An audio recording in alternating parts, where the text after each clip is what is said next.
प्यारे दोस्तों, खुश आमदी हमारे चैनल में, जहां हम आपके लिए लाते हैं पुराने वक़्तों की सुनहरी कहानियां, बगदाद की गलियों की बाज़गश्त और जिंदगी के वो सबक जो दिल को झंझोड़ दें। आज की कहानी है लालची हकीम और गरीब का सब्र। आइए चलते हैं उन बगदाद की उन गलियों में जहां यह किस्सा शुरू होता है। रात के आखिरी पहर बगदाद के बाजार में चिराग मद्धम हो चुके थे। दुकानों के दरवाजे बंद थे, लेकिन गलियों में मिट्टी की खुशबू और कहीं कहीं ऊंटों की घंटियों की आवाज बाकी थी। उन्हीं खामोश राहों पर एक दुबला पतला शख्स आहिस्ता कदम रखता चल रहा था। उसके चेहरे पर फिक्र की लकीरें थीं और आंखों में नींद नहीं, बस परेशानी का साया था।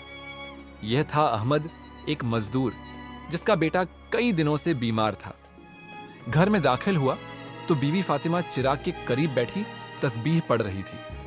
चारपाई पर नन्हा यूसुफ हल्की हल्की खांसी में तड़प रहा था।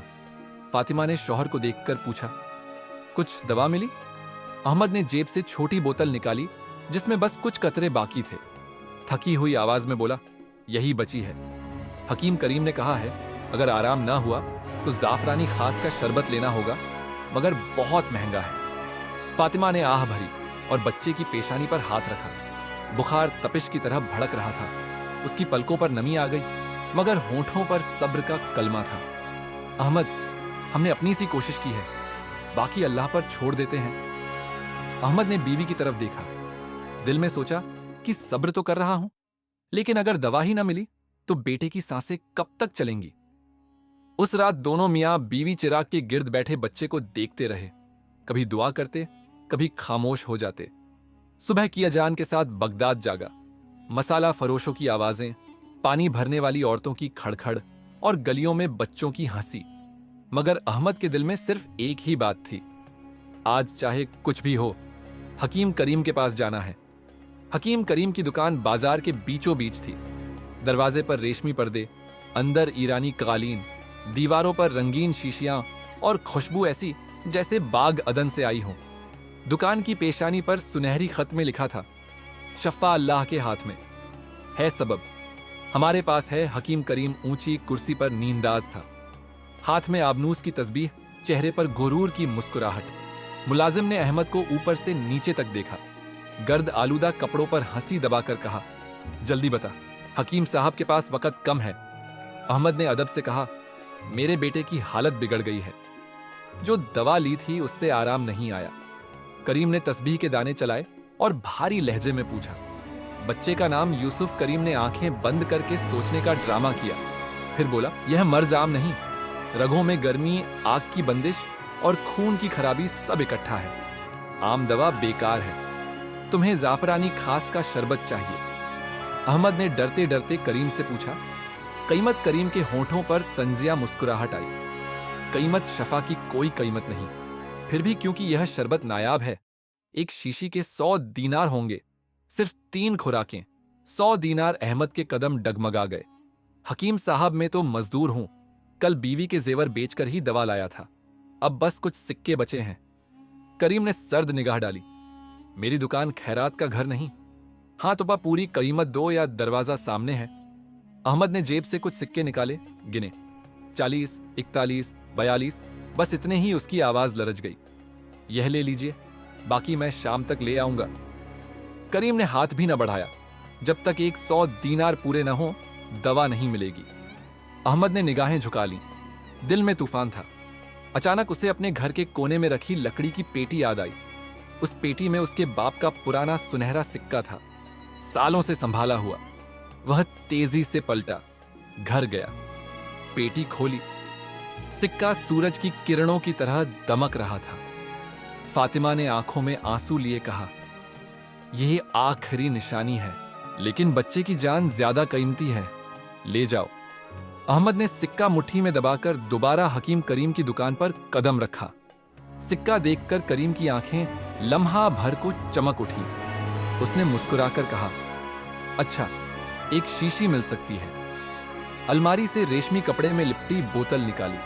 बोतल पर सुनहरी कागज पर लिखा था, जाफरानी का शरबत, खास उल खास। अहमद ने बोतल सीने से लगाई और घर दौड़ गया। बच्चे के लबों पर कुछ कतरे डाले। चिराग की रोशनी में सब खामोश बैठे रहे। बच्चा सांस ले रहा था, मगर कमजोरी बढ़ चुकी थी। अहमद के दिल ने फैसला किया, कल दोबारा हकीम करीम के पास जाना होगा, चाहे जो भी बेचना पड़े। अहमद ने पूरी रात करवटें बदलते गुजार दी। बेटे की बोझिल सांसों की आवाज उसके कानों में गूंजती रही। कभी वह बच्चे के सिर पर हाथ रखता, कभी बीवी फातिमा की आंखों में देखता, जहां खामोश आंसू और दुआओं की रोशनी इकट्ठा बह रही थी। कल मैं करीम के पास जरूर जाऊंगा, उसने आहिस्ता से कहा। फातिमा ने निगाह उठाई, लेकिन अब हमारे पास बेचने को क्या है? अहमद ने दांत भींचते हुए जवाब दिया, छत की लकड़ियां और औजार कुछ ना कुछ बेच दूंगा। सुबह सूरज ने आसमान पर खून के रंग बिखेरे तो अहमद घर से निकला। दिल में अजीब सा बोझ था, जैसे हर ईंट और हर साया उस पर तंज कर रहा हो। क्या तू फिर लालच के दरवाजे पर जा रहा है? बाजार के किनारे पर एक बूढ़ा शेख सलीम चटाई बना रहा था। उसने अहमद को देखकर आवाज दी, बेटा, आज फिर हकीम के पास जा रहे हो? अहमद रुक गया, थके लहजे में बोला, मेरे पास कोई और चारा नहीं, बच्चे की जान है। सलीम ने हाथ रोककर कहा, सुनो, शफ़ा सिर्फ अल्लाह के हाथ में है। लालच का सौदा जितना महंगा खरीदा जाए, उसका अंजाम उतना ही कड़वा होता है। अहमद ने पल भर को सोचा, मगर फिर कदम बढ़ा दिए। दिल ने कहा, शायद यह दवा वाकई आखिरी सहारा हो। हकीम करीम की दुकान पर आज रश और ज्यादा था। लोग कतार में खड़े थे, कुछ बच्चों को संभाले, कुछ बीमार वालिदीन को सहारा दिए। करीम अपनी ऊंची कुर्सी पर पहले से ज्यादा रूप के साथ बैठा था। उसके करीब रखी एक बड़ी पेटी सोने के सिक्कों से भरी थी, जिन्हें उसका मुलाजिम गिनता और अलमारी में रखता जाता। अहमद ने हिचकिचाते हुए अंदर कदम रखा। मुलाजिम ने उसकी तरफ देखा और तंजिया हंसी के साथ बोला, फिर आ गए मजदूर, कल का शरबत क्या कम पड़ गया? अहमद ने इल्तिजा की, मेरे बेटे की हालत और खराब हो गई है, बराहे कर्म हकीम साहब से कहो मुझे एक और बोतल दे दें। करीम ने तस्बीह के दाने घुमाते घुमाते सर उठाया। मैंने कल ही कहा था, यह मर्ज आसान नहीं, अब मजीद दवा की जरूरत है, और वह आम दवा नहीं बल्कि कश्ता ज़मर्रद, एक ऐसी दवा जो पत्थर को भी जिंदा कर दे। अहमद के हलक से रुकी रुकी आवाज निकली, कीमत? करीम ने हंसते हुए कहा, कीमत सिर्फ 200 दीनार। अहमद के पैरों तले जमीन निकल गई। 200 दीनार उसके ख्वाबों में भी न थे। उसने हक लाने की कोशिश की, मेरे पास कुछ नहीं, सिर्फ घर की छत के बीम कुछ। औजार करीम ने बेनियाजी से कहा, ले आओ बेच दो, फिर दवा मिलेगी, याद रखो। वक्त जाया किया तो बच्चे की जान गई। अहमद के दिल में जैसे खंजर उतर गया। उसने बेटे का चेहरा याद किया और चुपचाप लौट आया। बाजार के बीचों बीच चलते हुए उसकी निगाहें जमीन पर गड़ गईं। घर पहुंचा तो फातिमा दरवाजे पर खड़ी इंतजार कर रही थी। उसने पूछा, क्या कहा करीम ने? अहमद ने सर्द आह भरकर बताया। फातिमा की आंखों से आंसू बह निकले। उसने कहा, अहमद, हम और क्या कुर्बानी दें? क्या सारा घर बेच डाले? अहमद ने जर्द चेहरे से कहा, अगर बेटे की सांसें बच जाएं तो हां, सब कुछ बेच दूंगा। वह दोनों खामोश बैठे रहे। अचानक दरवाजे पर दस्तक हुई। मोहल्ले की एक औरत आयशा हाथ में छोटी सी थैली लिए खड़ी थी। उसने कहा, अहमद भाई, हमें खबर मिली है, यूसुफ बीमार है, ये थोड़े सिक्के रख लो, शायद कुछ काम आ जाए। अहमद की आंखों में नमी आ गई। उसने लरजती आवाज में कहा, अल्लाह तुम्हें जजा दे बहन, यह कर्ज रहेगा इंशा अल्लाह वापस करूंगा। फातिमा ने आंसू पोंछते हुए कहा, लोगों के दिल नर्म हैं, मगर हकीम करीम का दिल पत्थर हो चुका है। अगली सुबह अहमद फिर बाजार निकला। उसके हाथ में थैली थी, जिसमें मोहल्ले वालों के दिए सिक्के, कुछ औजार बेचने की रकम और छत के बीम का पैसा था। यह सब मिलाकर भी बमुश्किल 150 दीनार हुए थे। वह करीम की दुकान पर पहुंचा। हुजूम अब भी था। करीम ने दूर से ही पहचान लिया और तंजिया अंदाज में कहा, हाँ भाई, मजदूर लाए हो? 200 दीनार। अहमद ने थैली आगे बढ़ाई। यह सब है, 150 दीनार बाकी बाकी, मैं 2 दिन में दे दूंगा, बराहे कर्म दवा दे दे। करीम ने तेज आवाज में कहा, मैंने कब कहा था कि आधी रकम पर सौदा होगा, या तो पूरे 200 और कुछ नहीं।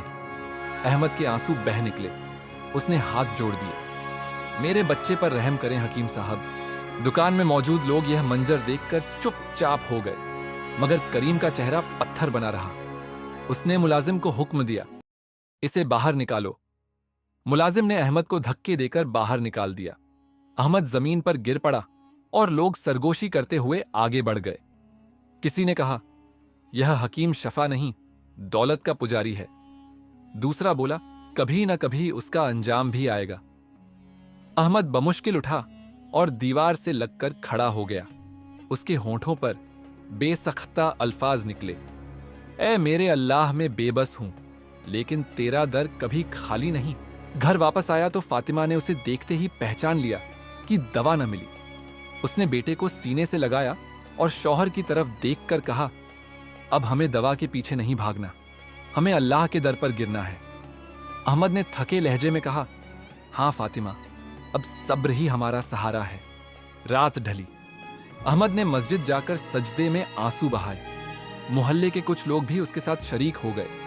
चिराग की मध्यम लौ में अहमद की दुआ गूंजती रही, परवरदिगार तू ही शफा देने वाला है, तू ही मुहाफिज है, हमारे बच्चे पर अपनी रहमत नाजिल फरमा।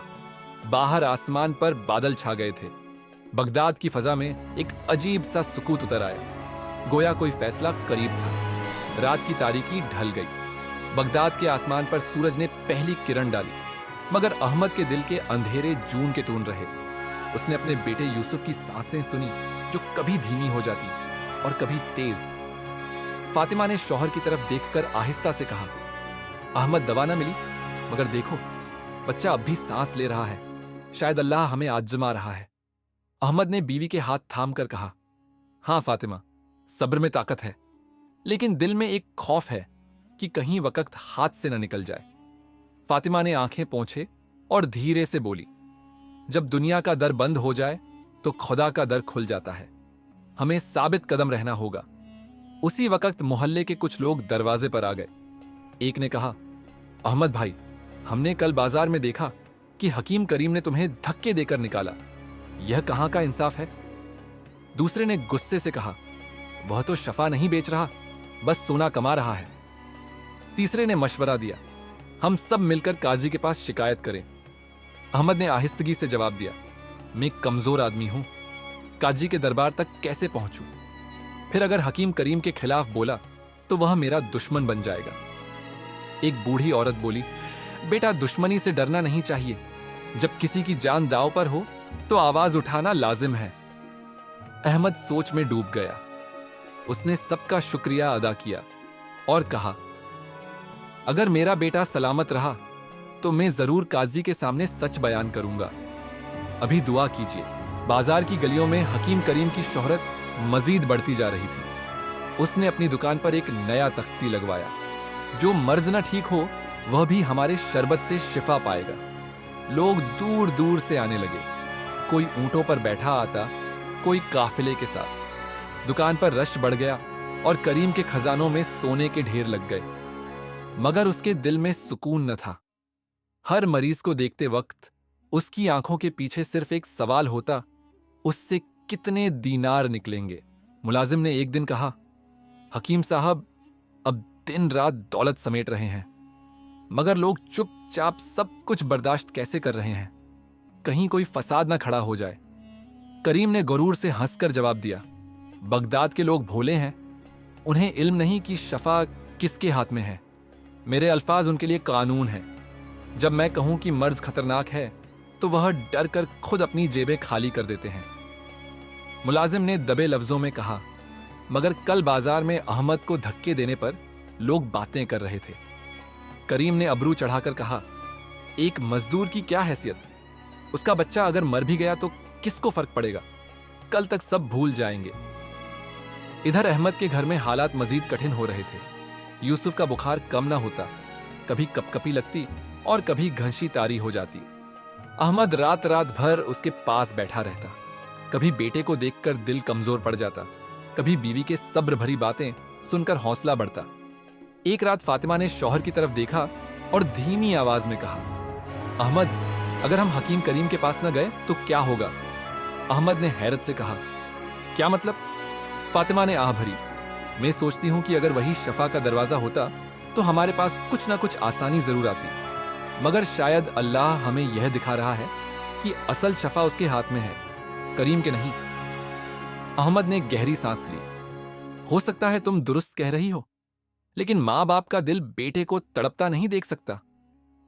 अगले दिन बाजार में एक नया वाकया हुआ। एक रईस अपने बीमार भाई को करीम के पास लाया। रईस ने भरी आवाज में कहा, हकीम साहब, मेरा भाई कई दिन से बिस्तर पर है। आपकी शोहरत सुनकर आया हूं। शफा चाहिए, कीमत जो भी हो दे दूंगा। करीम ने मौका गनीमत जाना। उसने कहा, यह मर्ज नायाब है, सिर्फ कश्ता जमर्रद ही उसका इलाज है। कीमत 500 दीनार। रईस ने फौरन थैली बढ़ा दी। मुलाजिम ने सोने के सिक्के गिनकर अलमारी में डाले। करीम ने रंगीन बोतल दी और बड़े फख्र से कहा, यह दवा आपके भाई को नई जिंदगी देगी। बाजार में खड़े लोगों ने यह मंजर देखा। सरगोशियां बढ़ने लगीं। यह कैसे मुमकिन है कि हर मर्ज के लिए बस महंगी दवा ही चाहिए? कल तक यही दवा 200 दीनार में बता रहा था, आज 500 मांग रहा है। यह शफा नहीं, धोखा है। लोगों की बातें दुकान के इर्द गिर्द फैलने लगी। करीम ने सबकी तरफ सख्त निगाहों से देखा और मुलाजिम को इशारा किया, शोर करने वालों को खामोश करे। मगर बात दब न सकी। अहमद भी उस वक्त बाजार में मौजूद था। उसने सारा मंजर अपनी आंखों से देखा। दिल के अंदर एक आग भड़क उठी। उसने सोचा, यह हकीम नहीं, लालच का पुजारी है। मेरे बेटे की जान खतरे में है और यह शख्स सोने के सिक्कों में गर्क है। घर लौटकर उसने फातिमा को सारी बात बताई। फातिमा ने कहा, अब तुम्हें फैसला करना होगा। या तो हम यूं ही तड़पते रहेंगे या फिर उसका असल चेहरा सबके सामने लाएंगे। अहमद ने मुट्ठी भींचकर कहा, हां, वक्त आ गया है। मैं काजी के दरबार जाऊंगा। मैं बताऊंगा कि यह शख्स इंसानों की जानों से खेल रहा है। फातिमा ने शौहर की आंखों में अज़्म देखा और धीरे से कहा, याद रखना, सब्र कभी रायगांव नहीं जाता। रात के आखिरी पहर अहमद ने बेटे के सर पर हाथ रखा, फिर आसमान की तरफ देखकर दुआ की, या रब, तू मेरा गवाह है। मैं एक मजदूर हूं, मेरा बेटा तेरी अमानत है। अगर मेरा हक न मिला तो मैं तेरे दरबार में फरियाद करूंगा। चिराग की रोशनी में अहमद की आंखों में चमक थी, जो पहली बार खौफ से नहीं बल्कि यकीन से भरी हुई थी। सुबह की पहली अजान के साथ बगदाद की फजाएं बेदार हुईं। परिंदे गुनगुनाने लगे, गलियों में शोर बढ़ने लगा। मगर अहमद के दिल में एक ही तूफान चल रहा था, आज मैं काजी के दरबार जाऊंगा। फातिमा ने शौहर के हाथ पकड़कर कहा, याद रखना, अहमद, हक की राह आसान नहीं होती। लोग डराएंगे, कुछ तुम्हें खामोश करने की कोशिश करेंगे, मगर तुम्हें सब्र के साथ सच कहना है। अहमद ने सर हिलाया। अगर मैं खामोश रहा तो कल कोई और मां अपने बच्चे के लिए तड़प रही होगी। बगदाद के काजी का दरबार शहर के बीचों बीच था। बड़ी संगी इमारत, ऊंचे दरवाजे जिन पर तांबे के कील चमकते थे, और अंदर कालीनों से सजी हुई एक वसी हॉल नुमा अदालत। दरबार में सुबह सुबह ही लोग जमा होना शुरू हो गए थे। कोई जमीन के झगड़े में इंसाफ चाहता, कोई कर्ज के तनाजुए में। काजी हारून बिन अहमद ऊंची कुर्सी पर बैठे थे। सफेद दाढ़ी पर वकार चेहरा और निगाहों में ऐसी गहराई के झूठ बोलने वाला कांप उठे। अहमद दरबार के दरवाजे पर पहुंचा तो दिल की धड़कन तेज हो गई। उसने बेटे की हालत याद की, फिर आसमान की तरफ निगाह उठाकर कहा, ऐ मेरे अल्लाह, मेरा साथ दे। कुछ ही देर में मुनादी ने बुलंद आवाज में ऐलान किया, जिसके पास मुकद्दमा है वह काजी के सामने पेश हो। अहमद आगे बढ़ा। उसकी कंप कपाहट सबको नजर आई, मगर उसकी आंखों में एक अज़्म भी था। उसने काजी के सामने सर झुकाकर कहा, ऐ काजी साहब, मैं एक मजदूर हूं। मेरा बेटा कई दिनों से बीमार है। मैं इलाज के लिए हकीम करीम के पास गया। उसने मुझे बार बार महंगी दवाइयां बेची, मगर कोई शफा न मिली। उसने मुझसे जेवर भी ले लिए, घर का साजो सामान भी, मगर मेरे बेटे की हालत वैसी ही है। मैं इंसाफ चाहता हूं। दरबार में सरगोशियां फैल गईं। कुछ लोग हैरान थे कि कोई आम मजदूर इतने बड़े हकीम के खिलाफ जबान खोल रहा है। काजी हारून ने गहरी नजर से अहमद को देखा और कहा, क्या तुम्हारे पास गवाह है या कोई और सबूत कि हकीम करीम ने तुम्हें धोखा दिया? अहमद ने लम्हा भर तवक्कुफ किया, फिर उसने कहा, मेरे मोहल्ले के लोग गवाह हैं। उन सब ने देखा कि उसने मुझे धक्के देकर निकाला, और कई मरीज हैं। जो उसकी महंगी दवाइयों के बावजूद ठीक नहीं हुए। काजी ने दरबार में मौजूद लोगों की तरफ देखा। क्या कोई यहां है जो इस बात की तस्दीक करे? हुजूम में से एक बूढ़ी औरत आगे बढ़ी। उसने बुलंद आवाज में कहा, हाँ, काजी साहब, मैं अपनी बहू को उसके पास ले गई थी। उसने कहा कि मर्ज नायाब है और बहुत महंगी दवा दी। हमने जेवर बेचा मगर कोई फायदा ना हुआ। फिर एक और शख्स आगे आया। मैंने अपनी बेटी का इलाज करवाया। उसने कहा कश्ता ज़मरद चाहिए और 500 दीनार मांगे। मैंने लिया मगर बेटी की हालत वहीं रही। आहिस्ता आहिस्ता कई लोग खड़े हो गए और सब ने एक ही बात दोहराई, हकीम करीम शफा नहीं बेचता, सिर्फ सोना लूटता है। काजी ने हाथ उठाकर सबको खामोश किया। उनकी आवाज गूंजी। मुनादी हकीम करीम को फौरन दरबार में बुला। मुनादी बाहर गया। थोड़ी देर में हकीम करीम शानो शौकत के साथ अंदर आया। रेशमी कपड़ों में मलबूस 7 मुलाजिम और चेहरे पर तकब्बुर की लाली। उसने काजी को सलाम किया और कहा कि काजी साहब, मैं बगदाद का मशहूर हकीम हूं। यह सब लोग हसद की वजह से मुझ पर इल्जाम लगा रहे हैं।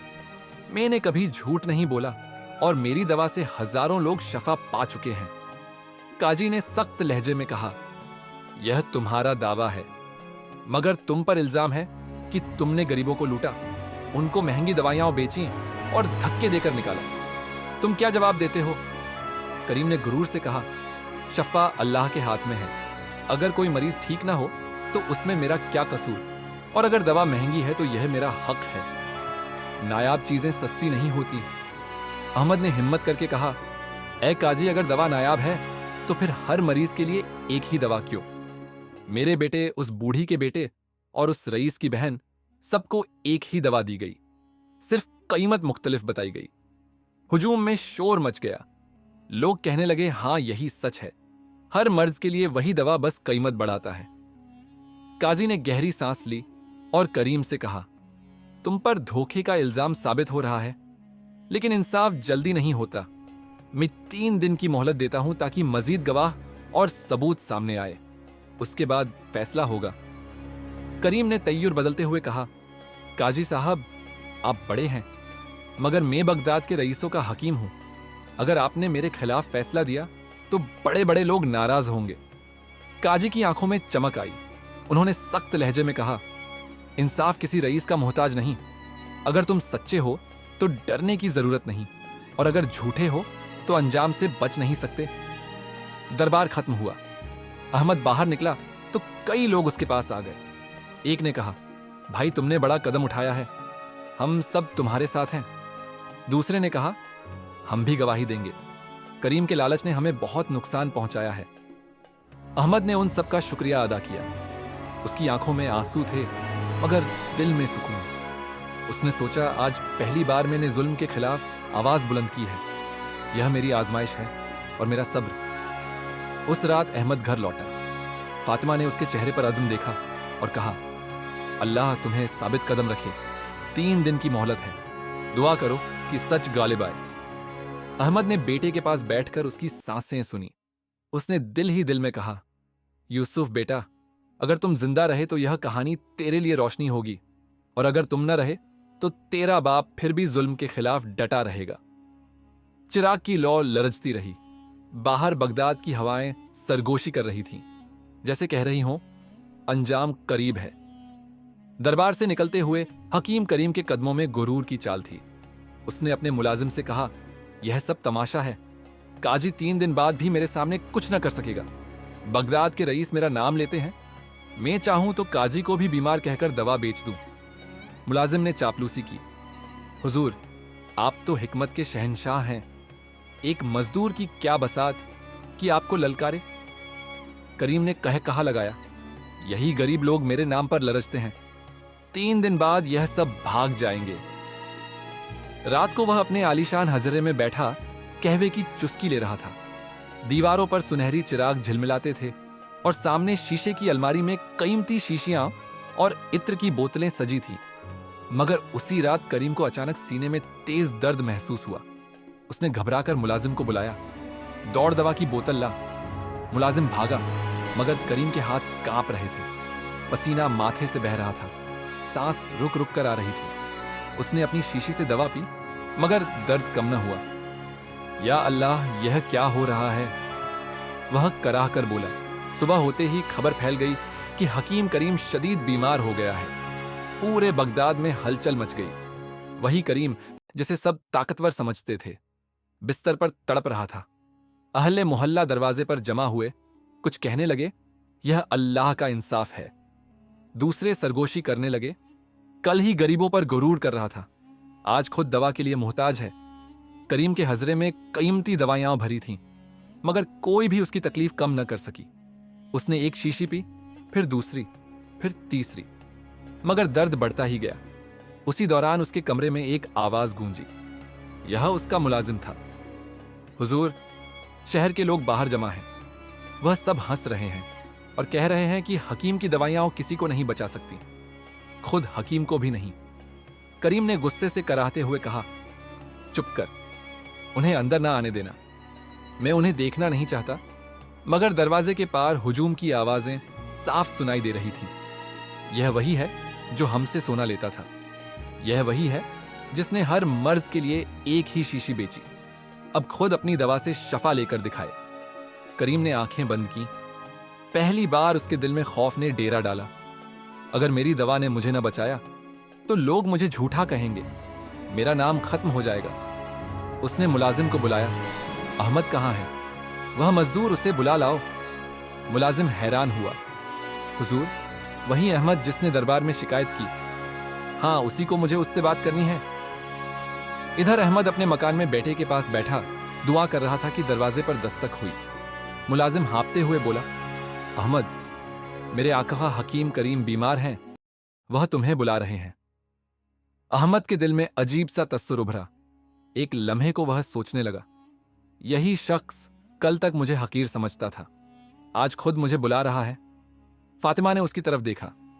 जाओ अहमद, हो सकता है अल्लाह ने तुम्हें उसके लिए सबब बनाया हो। अहमद उठा और मुलाजिम के साथ चल दिया। हजरे में दाखिल होते ही उसने देखा करीम बिस्तर पर पसीने में, शराबूर चेहरा जर्द और हाथ कांप रहे थे। उसकी आंखों में गुरूर की जगह खौफ था। करीम ने कसमसाते हुए कहा, अहमद, तुमने मेरे खिलाफ दरबार में आवाज बुलंद की, मगर आज मैं तुम्हारे सामने गिड़गिड़ा रहा हूं। मेरी दवा काम नहीं कर रही, तुम दुआ करो, तुम्हारे सब्र ने मुझे हिला दिया है। अहमद खामोश खड़ा रहा। फिर उसने आहिस्तगी से कहा, ऐ करीम, में कोई हकीम नहीं, न मेरे पास कोई दवा है, मेरे पास सिर्फ सब्र है और अल्लाह पर भरोसा। अगर तुमने सच के साथ हिकमत की होती तो आज यह दिन न देखते। करीम ने आंखों से आंसू बहाते हुए कहा, मुझे लगता था सोना ही सब कुछ है, मगर आज सोना मेरी सांसें नहीं खरीद सकता। अहमद, मुझे माफ कर दो। अहमद ने गहरी सांस ली। माफी अल्लाह देता है, अगर दिल से तौबा करोगे तो वह तुम्हें जरूर बख्शेगा। करीम की आंखों में नमी और लबों पर कंपकपाहट थी। वह बोला, अगर मैं बच गया तो अपनी जिंदगी गरीबों के इलाज में लगा दूंगा। मैंने जो कुछ लूटा सब वापस करूंगा। उसी वक्त बाहर से काजी हारून का काफिला गुजरा। खबर फैल गई थी कि हकीम करीम बीमार है। काजी अंदर आए और उसके पास बैठ गए। करीम, कल तक तुम ताकत पर नाज करते थे, आज तुम बिस्तर पर बेबस पड़े हो, यह अल्लाह की पकड़ है। करीम ने रोहासी आवाज में कहा, काजी साहब, अब दुरुस्त फरमाते हैं, मैं अपनी गलती मानता हूं, मुझे 3 दिन की मोहलत नहीं चाहिए, मेरा फैसला आज ही कर दे। काजी ने कहा, फैसला तुम्हारे अमल ने कर दिया है। अगर तुम सच्चे दिल से तौबा करो और लूटा हुआ माल वापस करो तो अल्लाह तुम्हें जिंदगी भी दे सकता है, इज्जत भी। अहमद के दिल में अजब सुकून उतर आया। उसने सोचा, यही अल्लाह की तदबीर है, जालिम अपने ही जाल में फंसता है। करीम ने हाथ जोड़कर कहा, अहमद, कल मेरे गुरूर ने तुम्हें रुलाया था, आज तुम्हारी दुआओं के बगैर में कुछ नहीं, अल्लाह के लिए मेरे लिए दुआ करो। अहमद ने हाथ उठा दिए। आंखों में आंसू भर आए और लबों पर यह अल्फाज जारी हुए, या अल्लाह, ये तेरे बंदे ने गुरूर किया, मगर आजिजी से तेरे सामने है। अगर तू चाहे तो उसे शफा दे दे, ताकि यह दूसरों के लिए नसीहत बन जाए। चिराग की रोशनी में कमरा सुकूत में डूबा रहा। सबकी निगाहें करीम के चेहरे पर थीं, जैसे तकदीर का फैसला अभी होना बाकी हो। कमरे में गहरी खामोशी छाई थी। अहमद के हाथ बुलंद थे और उसकी दुआ की बाज़गश्त दिलों को छू रही थी। हकीम करीम की सांसें धीरे धीरे बहाल हो रही थीं, जैसे दिल पर से कोई बोझ उतर गया हो। उसके चेहरे पर पहली बार सुकून की झलक नजर आई। काजी हारून ने सर झुकाकर कहा, यह अल्लाह की निशानी है। जब बंदा आजिजी करता है तो रब उसकी तरफ रहमत के दरवाजे खोल देता है। करीम की आंखों से आंसू बहने लगे। उसने अहमद का हाथ पकड़ लिया। अहमद, आज मुझे एहसास हुआ कि मैं इल्म का ताजिर नहीं, धोखे का सौदागर रहा हूं। मैंने लोगों की बेबसी को माल बनाने के लिए इस्तेमाल किया। आज से मेरी जिंदगी बदल गई। तुम गवाह रहना, यह सब कुछ बदलने वाला है। अगली सुबह बगदाद की गलियों में एक अजीब मंजर देखा गया। वही करीम जो हमेशा कीमती लिबास में और गुरूर के साथ चलता था, अब सफेद सादा कपड़ों में बाजार के बीच खड़ा था। उसके पास लकड़ी का संदूक रखा था जिसमें सोने के सिक्के, चांदी और कीमती दवाइयां भरी थीं। लोग हैरान होकर रुके। यह हकीम करीम है, यह संदूक लिए क्यों बैठा है? करीम ने बुलंद आवाज में कहा, ए अहले बगदाद, मैंने तुमसे नाहक दौलत ली। आज ये सब वापस करने आया हूं। जो भी शख्स हकदार है अपना हक ले जा। हुजूम में सरगोशियां हुई, फिर लोग आगे बढ़े। किसी ने आंसुओं के साथ कहा, यह वही शख्स है जिसने हमें लूटा था, मगर आज सब लौटा रहा है। अहमद भी अपने बेटे के साथ आया। करीम ने उसे देखते ही सबके सामने कहा, यह है अहमद, यह मजदूर मेरा असल हकीम है। इसके सब्र ने मुझे आईना दिखाया। अगर यह ना होता तो मैं गुरूर में मर जाता। लोगों ने अहमद की तरफ देखा और उसके सब्र पर सुभान अल्लाह कहा। 3 दिन के अंदर करीम ने वह सब कुछ लौटा दिया जो बरसों में इकट्ठा किया था। उसने अपने मकान के एक हिस्से को खैरात खाने में बदल दिया। अब वहां से गरीबों को दवा मुफ्त मिलने लगी। वही शीशियां जो कभी हजारों दीनार में बिकती थीं, अब मिस्कीनों के लिए आसानी से दस्तयाब थीं। काजी हारून ने एक रोज सबके सामने ऐलान किया, यही है असल अदालत, जब मुजरिम खुद तौबा करके लौट आ दे। अल्लाह ने उसके दिल को बदल दिया ताकि यह दूसरों के लिए नसीहत बने। अहमद के लिए यह सब मंजर अजीब था। वह अपने मकान के छोटे से सहन में बैठा सोच रहा था, मैंने तो सिर्फ सब्र किया था और अल्लाह मेरा हक मेरे सामने ले आया। फातिमा ने उससे कहा, अहमद देखो, अल्लाह की कुदरत तुम्हें कभी बदला लेने की जरूरत न पड़ी, खुद जालिम तुम्हारे पास झुका। अहमद ने मुस्कुराकर जवाब दिया, यही है सब्र का फल। इंसान बस अल्लाह पर भरोसा करे, बाकी फैसले वह खुद करता है। वक्त गुजरा और करीम वाकई बदल गया। अब वह न महल में रहता था, न कीमती लिबास पहनता। वह आम लोगों के साथ बैठता, उनके हाल सुनता और इलाज करता। उसके चेहरे पर वह गुरूर का रंग गायब हो चुका था। बगदाद के बच्चे जब उसे देखते तो कहते, यह वह हकीम है जो गुरूर से नीचे गिरा और अल्लाह के करीब हुआ। एक दिन करीम ने अहमद से कहा, भाई तुमने मेरे लिए दुआ की, हालांकि मैंने तुम्हें दुख दिया था। तुम्हारे सब्र ने मुझे जिंदगी बख्शी। आज मेरी ख्वाहिश है कि मैं तुम्हारे साथ मजदूरों के बीच बैठकर रोटी खाऊं। अहमद ने मुस्कुराकर कहा, यही आजिज़ी तुम्हें इज्जत दिलाएगी। यूं बगदाद में यह किस्सा हर जबान पर फैल गया। लोग बच्चों को सुनाते, लालची हकीम करीम ने गुरूर किया, मगर सब्र करने वाले अहमद ने उसके गुरूर को तोड़ दिया। यह कहानी हर मजलिस में सबक देती कि इंसान का गुरूर और लालच उसे जमीन पर गिरा देता है, जबकि सब्र और भरोसा उसे बुलंद करता है। ऐ दोस्तों, यह किस्सा हमें यह सिखाता है कि दौलत का गुरूर और लालच इंसान को अंधा कर देता है, मगर सब्र, ईमान और भरोसा इंसान को वह इज्जत दिलाता है जो सोने के पहाड़ से भी कीमती है। हकीम करीम के पास दौलत थी मगर सुकून न था, जबकि अहमद के पास कुछ न होते हुए भी दिल का सुकून और अल्लाह की मदद साथ थी। याद रखो, लालच का अंजाम रुसवाई है और सब्र का अंजाम कामयाबी।